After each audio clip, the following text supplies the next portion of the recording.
irmãos, eu acho que não é nenhuma novidade naquilo que eu vou pregar hoje, né? Eu não vou nem falar que é aceitável, porque aonde eu vou pregar vai ganhar um prêmio. Mas eu quero convidar você já a abrir a Bíblia em Provérbios, no capítulo 1. Nós vamos dar aí continuidade àquilo que nós já estamos aí há um certo tempo já meditando, estudando. Eu quero convidar os irmãos então, se abra aí já Provérbios capítulo 1. Todos acharam aí, amém? Mas hoje eu não vou me ater só a ler Provérbios capítulo 1 nesses 2 versículos aqui que nós vimos, tá? Eu quero, como é de praxe, eu sempre gosto de estar lendo desde o começo aquilo que eu já falei, porque vai trazer à memória aos irmãos, às irmãs, a todos nós aquilo que a gente já falou, né? Porque, se eu não me engano, eu comecei a falar sobre Provérbios, né? Se eu não me engano, foi em maio. Depois eu dei continuidade em agosto, né? Eu falei da outra vez que eu fui até pretensioso, né? Porque eu falei assim, nossa, eu vou pregar 11 versículos, né? Então, eu já deixei bem claro e falei, depois os irmãos vão saber da onde que eu vou continuar. Mas vamos pegar desde o capítulo do versículo 1 de Provérbios, capítulo 1, para a gente ler até o versículo 19, onde a gente então vai fazer a nossa meditação, né? Vamos aqui meditar na palavra de Deus. Vamos lá. Eu vou ler aqui na revista atualizada, você lê na versão que você tiver aí, meu irmão, minha irmã. Provérbios de Salomão, filho de Davi, o rei de Israel. Para aprender a sabedoria e o ensino, para entender as palavras de inteligência, para obter o ensino do bom proceder, a justiça, o juízo e a equidade, para dar aos simples prudência e aos jovens conhecimento e bom siso. Ouça o sábio e cresça em prudência, e o instruído adquira habilidade para entender provérbios e parábolas, as palavras e enigmas dos sábios. O temor do Senhor é o princípio do saber, mas os loucos desprezam a sabedoria e o ensino. Filho meu, ouve o ensino de teu pai e não deixes a instrução de tua mãe, porque serão diadema de graça para a tua cabeça e colares para o teu pescoço. Filho meu, se os pecadores querem seduzir-te, não o consintas. Se disserem, vem conosco, embosquemo-nos para derramar sangue, espreitemos, ainda que sem motivos inocentes, traguemo-los vivos como o abismo e inteiros como os que descem a cova, acharemos toda sorte de bens preciosos, encheremos de despojos a nossa casa, lança tua sorte entre nós, teremos todos uma só bolsa. Filho meu, não te ponha a caminho com eles, guarda das suas veredas os pés, porque os seus pés correm para o mal e se apressam a derramar sangue. Pois debalde se estende a rede à vista de qualquer ave. Estes se emboscam contra o seu próprio sangue e a sua própria vida espreitam. Tal é a sorte de todo ganancioso, e este espírito de ganância tira a vida de quem o possui. Amém? Feche seus olhos e mais uma vez vamos orar. Pai Todo-Poderoso, nós mais uma vez buscamos a Tua face, Senhor, e nós mais uma vez estamos aqui para ouvir da Tua palavra, da Tua verdade, dos Teus ensinos, e pedimos, ó Pai, em nome de Jesus, que o Teu auxílio, para que a gente não somente esteja aqui trazendo essa mensagem, essa palavra, mas também, ó Deus, a todos que estão aqui ouvindo aqui nessa noite, para que o Senhor faça a tua vontade, faça o teu querer, faça o teu efetuar. O Senhor faça aquilo que está no teu coração, que não seja em nenhum momento, Senhor meu Deus, para a honra de qualquer homem, mas sim para a sua honra, Deus. Nós pedimos diuturnamente que o Senhor sempre esteja edificando, construindo em nossas vidas e trazendo à realidade o Teu reino, e um propósito muito claro em tudo isso. Não é para que a gente cresça ou apareça, mas que o Senhor cresça, que o Senhor apareça, que a Tua luz resplandeça em nossa vida e que a gente realmente cumpra o propósito de ser os Teus filhos aqui nessa terra, sendo sal da terra, sendo luz do mundo, para que mais vidas e vidas sejam alcançadas, saqueadas, Senhor meu Deus, dos poderes das trevas, do inferno, e trazidas para o reino da Tua luz, Senhor. Nós pedimos, ó Pai, em nome de Cristo Jesus, e rogamos e já Te agradecemos, ó Deus, porque sabemos que a Tua vontade será feita e não a nossa. Muito obrigado. Mais uma vez nós oramos com o pedido de perdão por todos os nossos pecados. Amém. Eu vou começar a dar uma revisadinha lá do começo, tá? A gente, quando começou a estudar Provérbios, a gente viu muito claramente o Provérbio de Salomão, e nós falamos sobre quem escreveu, os irmãos já sabem disso aí, e nós vimos o propósito, né? Nós vemos aqui, aprendemos aqui diuturnamente aqui nesse púlpito, a conversarmos, a falarmos com o texto e sentar aqui com Salomão na sala da tua casa, no teu escritório, aonde você quiser, e bater um papinho com ele te respondendo aqui essas perguntas, né? E a partir do versículo 2, ele dá um propósito, uma finalidade, eu já falei isso, e muito claro sobre para que serve o livro de Provérbios, a finalidade dele.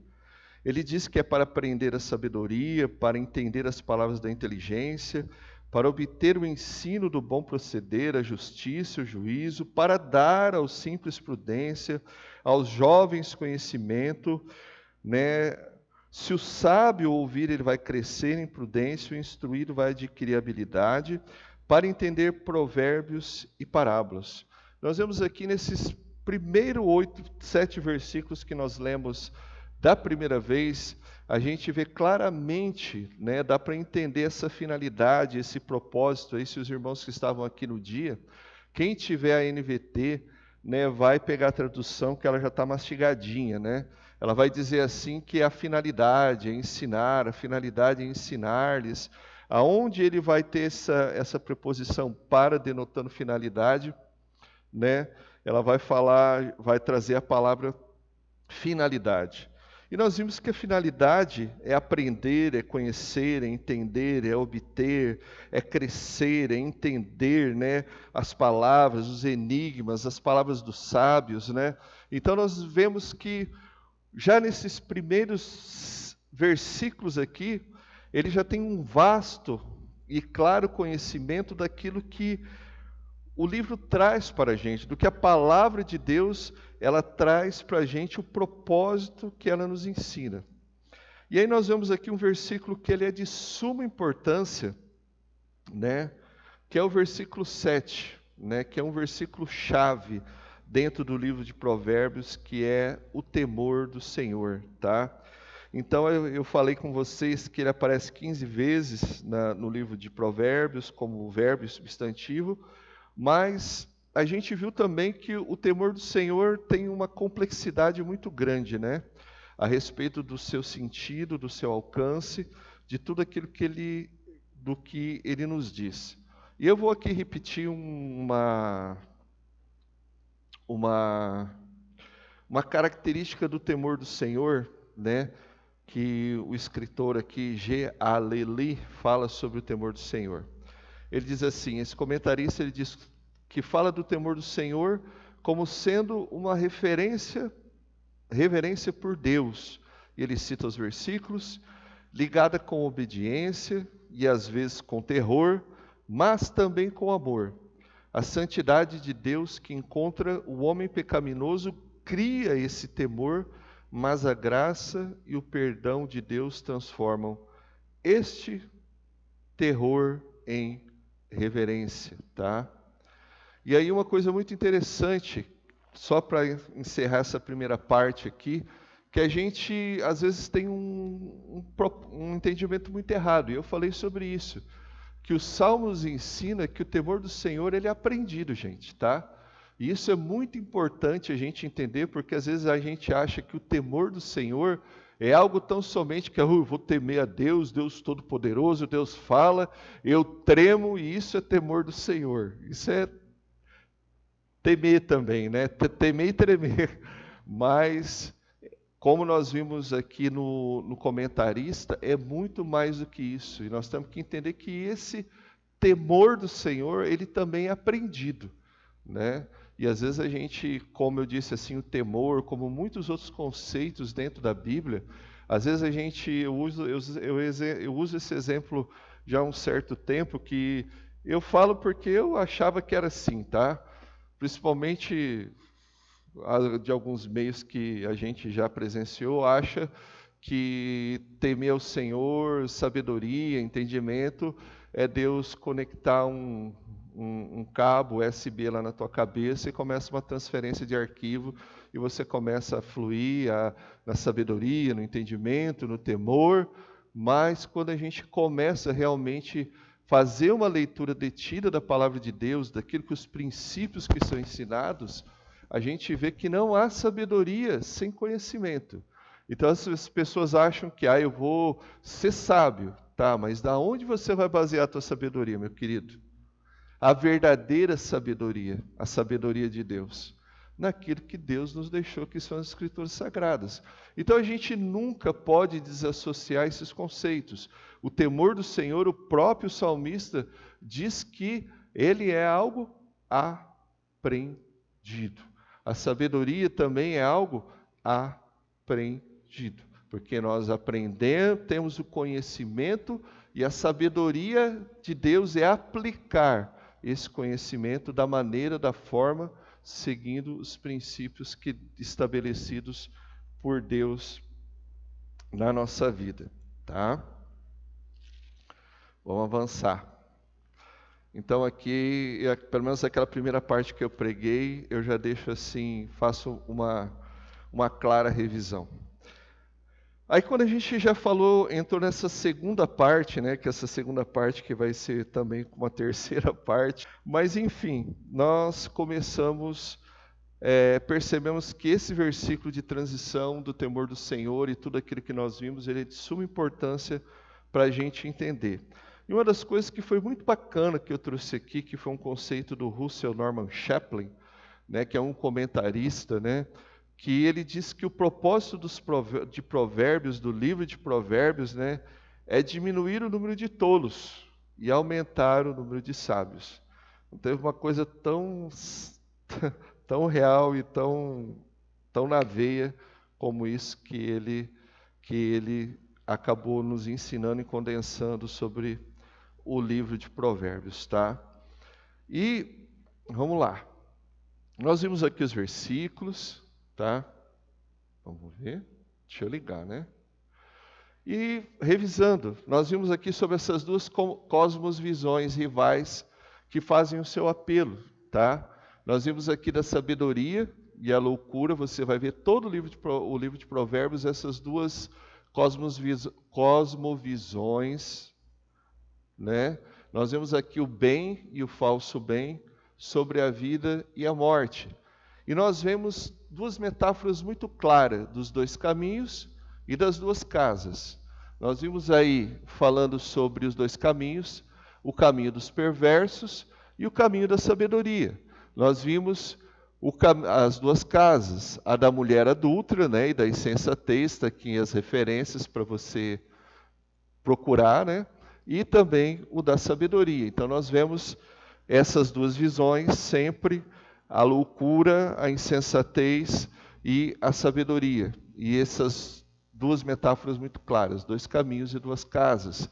Aí nós vimos aqui esses ensinos aqui, tá? Nós vimos Deuteronômio, né? Se Deus do caminho da vida e da morte. Primeira Reis aqui também, Mateus, ninguém pode servir a dois senhores e não há dois caminhos, tá? Então aqui, nós vimos sobre a instrução do pai, da mãe. Nós vimos aqui um conceito muito interessante, tá? Que eu gostaria de deixar isso aí claro. Esse daqui é o Shema.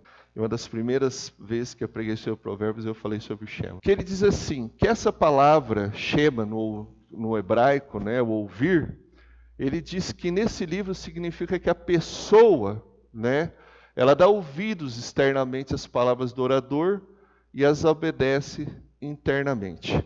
Né? Nós vemos aí o Bruce T. Walker, esse comentarista, falando que esse Shema ele tem esse significado, não é somente ouvir, né?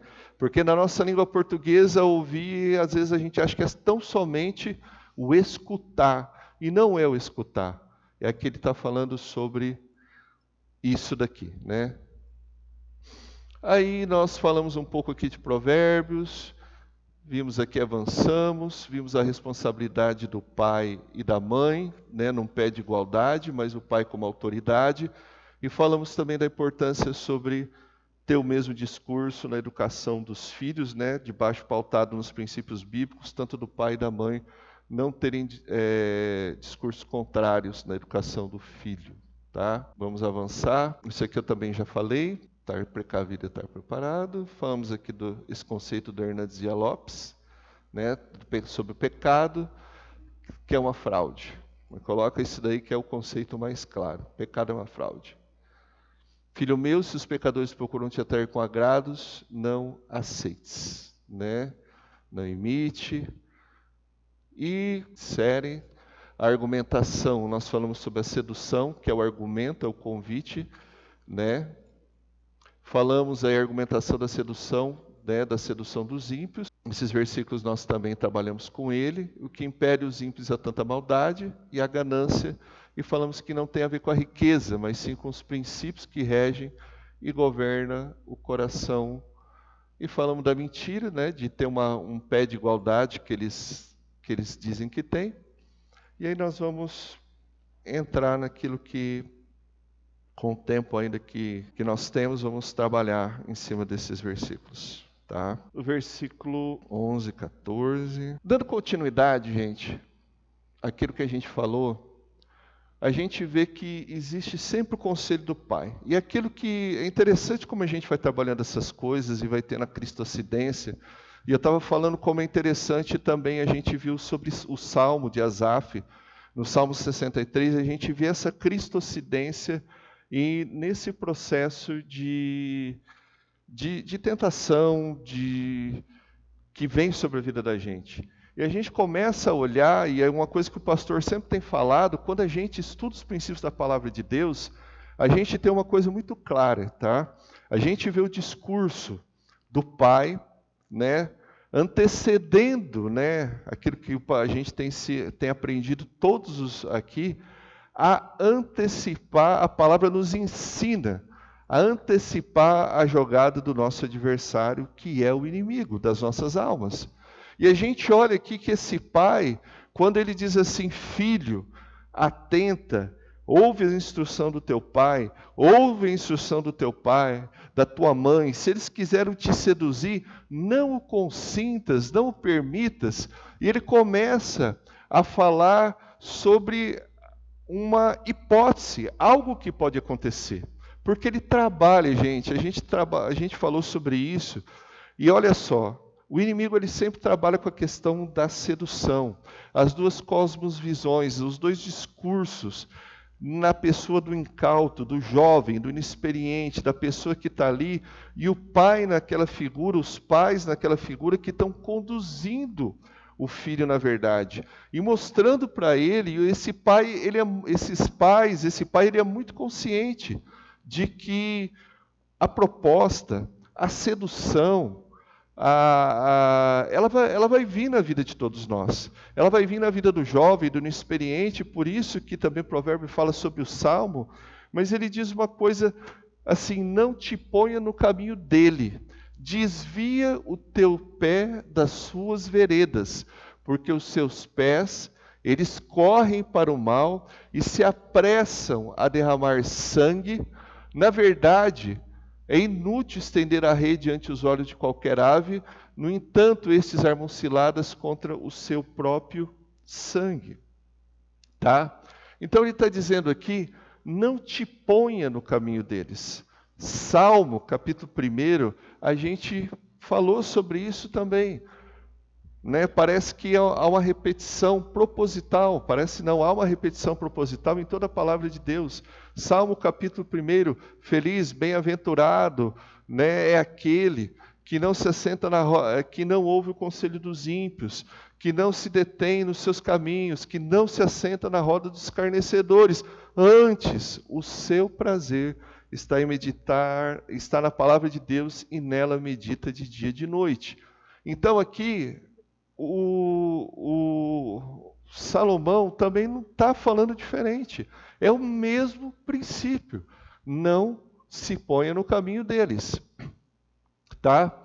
E essa palavra caminho, né, do hebraico aqui eu coloquei, eu não vou falar ela, mas enfim, o que ela significa? Porque caminho, às vezes, eu vou aqui, eu pego um caminho, eu pego uma estrada, mas ela tem um significado muito mais amplo, tá?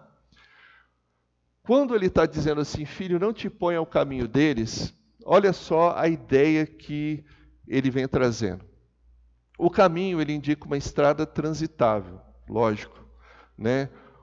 Ou o movimento nessa estrada que leva, entenda isso, a um destino. E ele evoca 3 noções, tá? Essa palavra. O curso da vida, né? Que é o caráter e o contexto da vida que a pessoa escolhe viver, tá? A conduta de vida. O que é essa conduta? As escolhas e os comportamentos comportamentos específicos pautados ou não na palavra de Deus, tá? E as consequências dessa, não são somente eu andar nesse caminho. Quando ele está dizendo isso, ele está dizendo que esse caminho, ele tem um curso para você seguir, vai exigir tanto o caminho bom quanto o caminho mau, o caminho do bem ou do falso bem, o caminho da pureza e o caminho da mulher adulta, tudo isso daqui, ó, curso de vida, a conduta da vida e as consequências dessa conduta. Não adianta você, é muito claro, se eu quero ir para Dracena e eu pego o caminho oposto, eu não vou parar em Dracena, eu vou parar em Irapuru, eu vou parar em Pacaembu, eu vou para Damantina, eu vou para Tupã, eu vou para Marília, eu vou para Bauru e vou sair seguindo lá em São Paulo. Se eu pegar o caminho oposto, eu vou para Dracena, vou passar no trevo de Tupi Paulista, vou até chegar na divisa com o Mato Grosso do Sul. É isso que ele está dizendo. O caminho que a pessoa for escolher, é isso que ela vai ter que ter decisões, ela vai dizer sobre o caráter dela, e esses caminhos vai gerar uma consequência na vida da pessoa. Quando ele está dizendo isso daqui, não te ponhas no caminho deles, você tem que observar tudo isso. Não é de graça. Você não vai andar naquele caminho de alegre. Ele vai te levar para um lugar. E aí você sabe, né, que o pai, ele traz isso, a decisão consciente. Ó, meu amigo, você vai andar trilhar esse caminho, vai ter uma consequência. É o que nós estamos vendo aqui, e é isso que ele está dizendo a todo momento. Ele está construindo essa ideia, né, do pai, trazendo essa ideia para o filho, né? Eu não sei se eu comentei no versículo, na última vez que eu preguei, mas se você pegar aí do versículo 20 ao 33 lá na sua casa, você vai ver que depois ele fala sobre essa consequência, tá bom? Aí a gente vê aqui no versículo 16, caminhando, porque diz assim, porque os seus pés, eles correm para o mal e se apressam para derramar o sangue, tá? Então, quando a gente lê esse versículo, a gente vê a motivação deles, tá? A motivação desses homens ímpios, o pai traz claramente para o filho qual que é a motivação deles. O pé deles, a motivação deles, o propósito deles é correr para o mal, tá? Os pés deles correm para o mal e se apressam em derramar o sangue, tá? E esse mal aqui não é o mal do ponto de vista pessoal, meu, seu, ou do que crê em Deus, ou do que crê em Deus, do filósofo, não.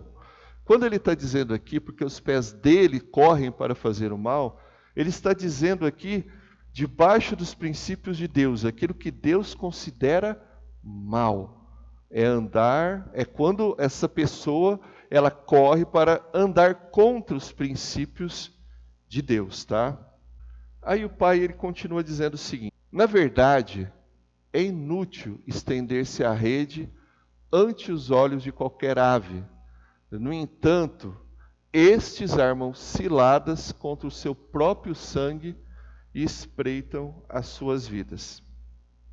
Tá? Veja bem. Um comentarista, ele diz que o caminho do pecado, ele não é apenas errado. Ele está mostrando claramente a esse pai que o caminho do pecado, ele é estúpido. Por que estúpido? Né? O caminho do pecado não é apenas errado, ele é também estúpido. E sabe por que ele é estúpido? Quando a gente começa a ler detidamente esses 2 versículos, essa parelha de versos, a gente olha assim: na verdade é inútil estender a rede ante os olhos de qualquer ave. Quem já caçou, né? Quem já armou uma arapuca, né? Mas enfim, mas o que eu quero dizer sobre isso?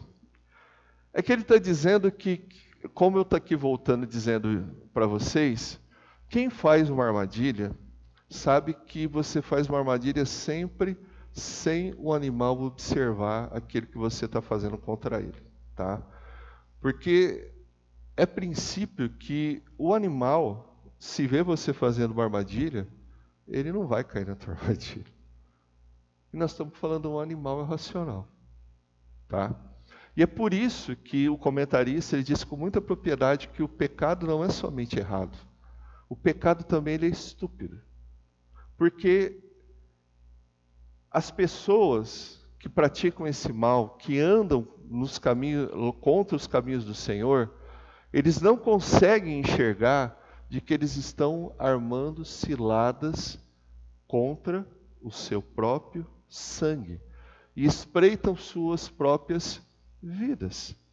É interessante quando a gente olha naquelas paredes de versos, se eu não me engano, o 13 e o 14, que eles dizem assim: vamos armar ciladas, vamos pegar as pessoas, o sangue inocente, e vamos tirar-lhes a vida, vamos pegar-lhes os seus bens e vamos repartir entre nós.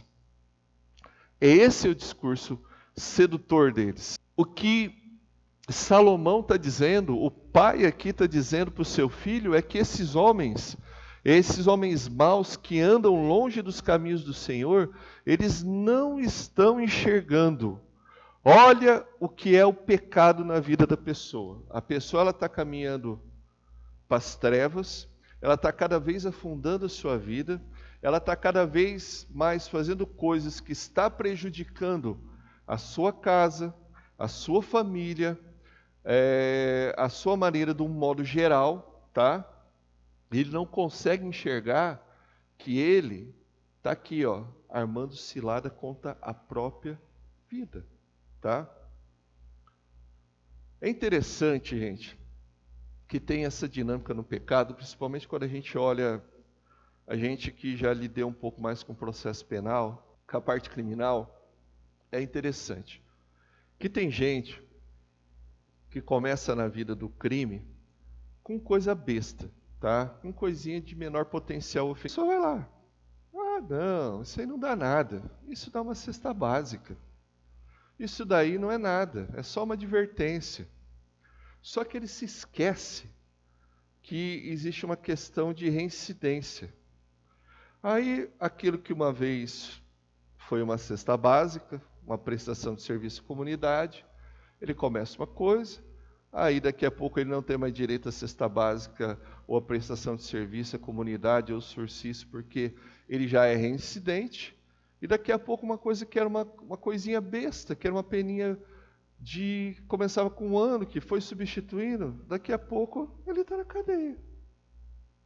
Não, isso não vai dar nada.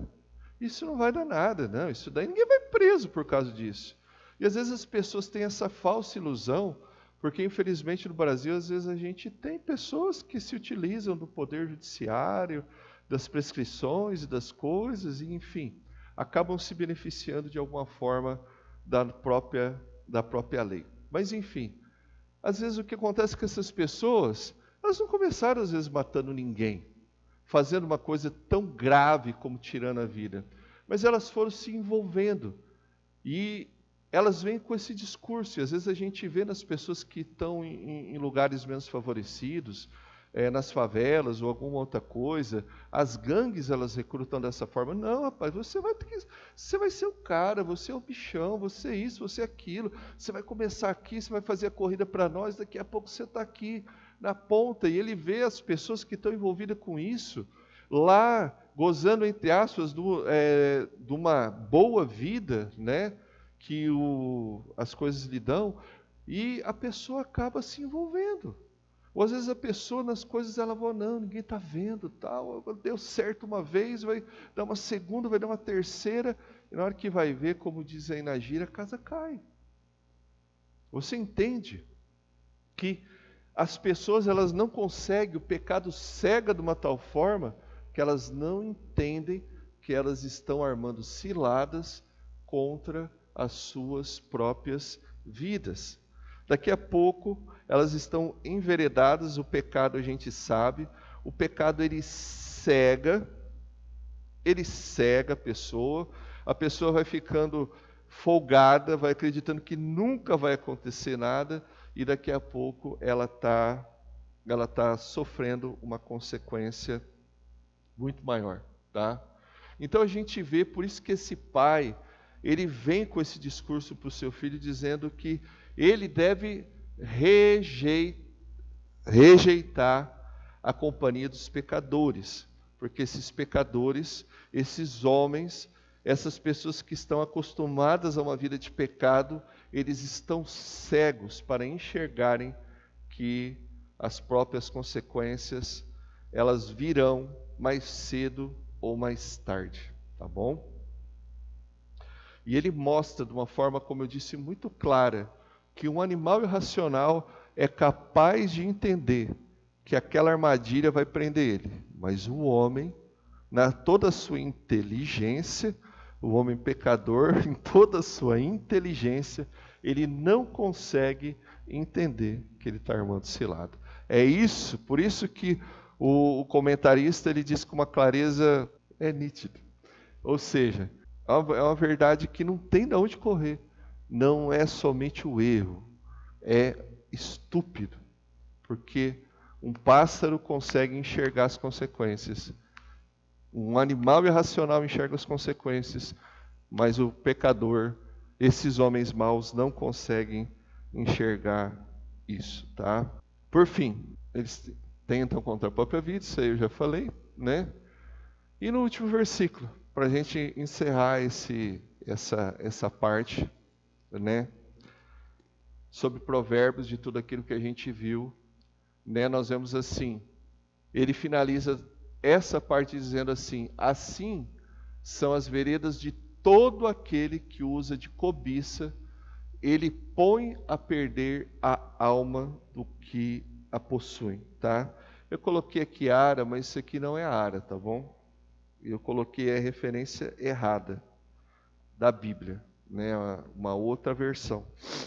Mas a revista atualizada, ela diz assim: tal é a sorte de todo ganancioso, e este espírito de ganância tira a vida de quem a possui.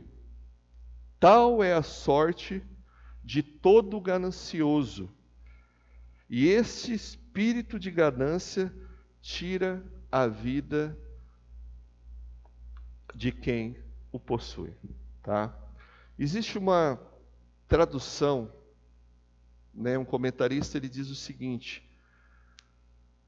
que essa expressão aqui, todo ganancioso, né, os que são gananciosos por lucros, tá? Ela é uma expressão idiomática, tá? Ela é uma expressão idiomática. É como se fosse assim. Ele quer dizer assim, como alguém que corta um pedaço do tapete. Ou seja, alguém que pega aquilo que não é seu.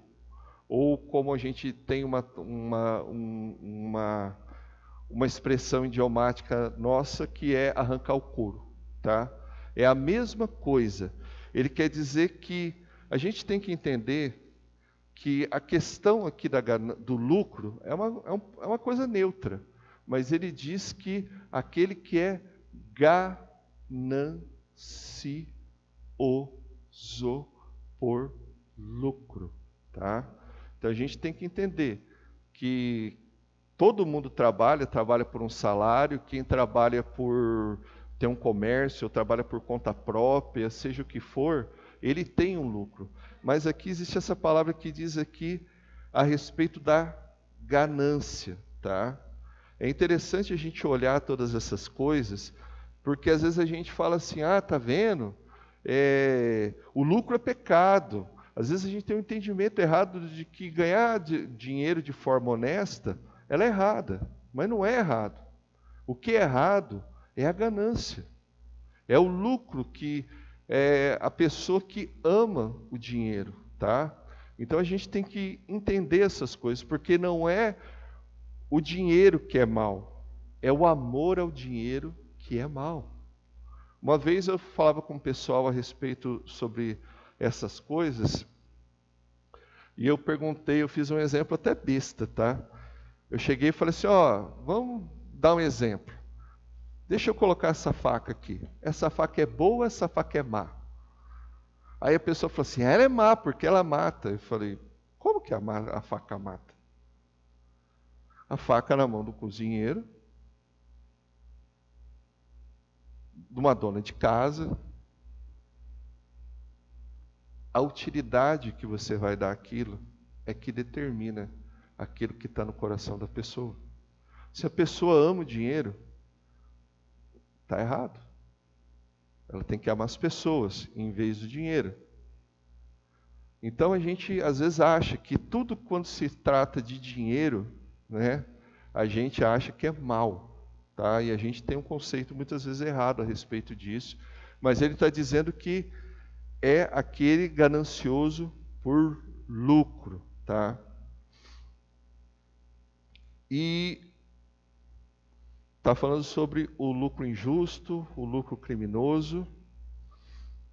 E ele não entende, né? Esse versículo, a versão revista atualizada, e esse espírito de ganância que move esses homens a matarem sangue inocente, a esses homens, ele diz o seguinte, concluindo, que ele põe a perder a alma do que os possuem. Mas a revista atualizada, ela diz assim, que tira a vida de quem a possui. Esse espírito de ganância, a pessoa é dominada por ele tira a vida dele.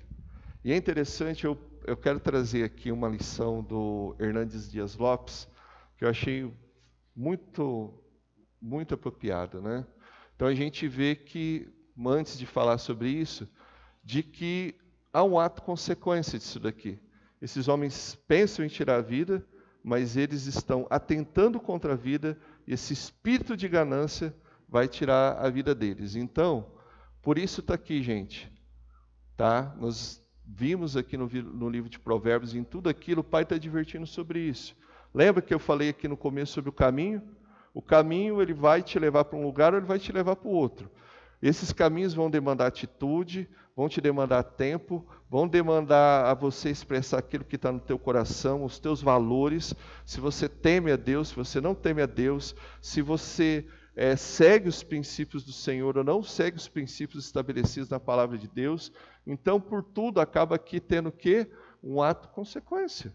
Se eu sigo os caminhos, se o Provérbios fala que se eu seguir aqueles caminhos, eles vão me ensinar sobre sabedoria, sobre conhecimento, vão me dar entendimento, vão me dar prudência. Então ele está me mostrando claramente para onde o caminho da sabedoria vai me levar. A partir do momento que o pai fala assim, olha, eles vão tentar vir com um discurso assim, meu filho, para que você fique assim, seus olhos brilhem, e as cifrinhas apareçam assim, e você seja enganado, e você seja seduzido. Mas só que olha só, a sabedoria vai te levar para esse lugar. Você vai praticar atos, você vai andar em caminhos que vão gerar isso para a sua vida. E se você decidir ir para o outro, não te deixe seduzir por esse caminho, porque isso vai gerar dano para a sua vida, vai ter consequência para a sua vida. Tá? Aí Gálatas fala isso, tá? Gálatas 6:7, não vos enganeis, de Deus não se zomba, pois aquilo que o homem semear, isso ele também ceifará. Tá? E aí, para finalizar sobre a questão da ganância, eu quero trazer essa lição um pouquinho comprida do Hernandes Dias Lopes. Que ele diz assim: a ganância é uma sede insaciável de ter sempre mais, de ter de qualquer forma, de ter até o que é dos outros. A ganância é o amor ao dinheiro, e o amor ao dinheiro é a raiz de todos os males. O destino de todos aqueles que são dominados pelo desejo de possuir riquezas a qualquer preço é uma vida de perturbação contínua, em que não existe alegria verdadeira nem paz real. Essa ambição sem limites acaba destruindo quem a possui. Esse vazio que a pessoa gananciosa sente, em vez de ser preenchido com a posse de bens materiais, ele acaba aumentando. E quantas vezes a gente sabe de quantas histórias de gente que tem, mas sente um vazio dentro, uma vida sem sentido. Se a ganância toma o controle da vida, quanto mais a pessoa tem, menos feliz e segura ela se sentirá. Na verdade, a ganância desestrutura completamente a vida de quem a ostenta, desarticula seus valores morais. Por ganância, há pessoas que casam e descasam, mentem, roubam, corrompem, são corrompidas, matam e morrem. É o que nós vimos aqui nesses versículos. Por ganância, há pessoas que vendem a alma ao diabo e afogam sua vida num tormento eterno. Salomão não poderia ter sido mais enfático. Esse espírito de ganância tira a vida de quem a possui.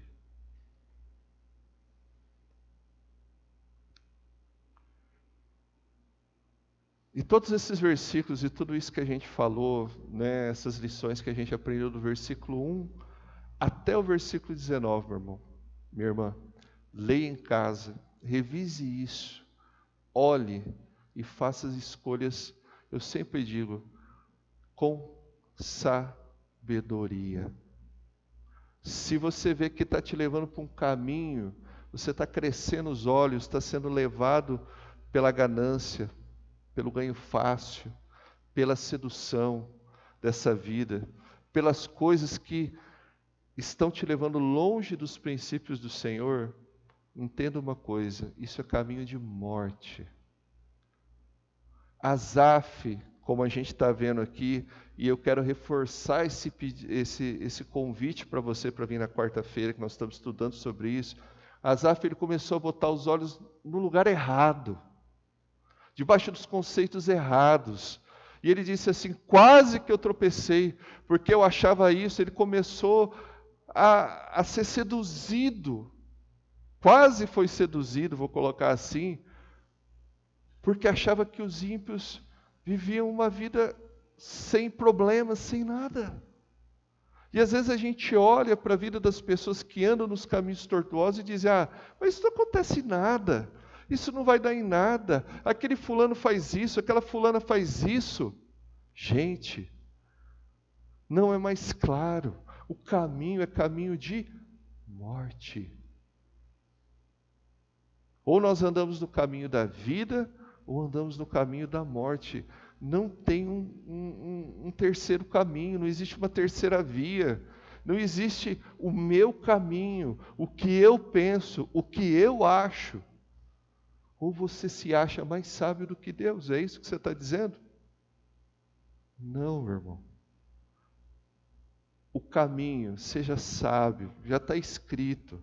A jogada já está aqui, ele já está te dando de bandeja. Ó, vai acontecer isso, meu amigo. Quer mais claro do que isso, como diz o outro? Quer que desenha? Já está escrito, está falando o que vai acontecer se você for para cá e vai acontecer o que você for para lá. Se for os princípios de Deus, tá as consequências. Se não for os princípios, as consequências.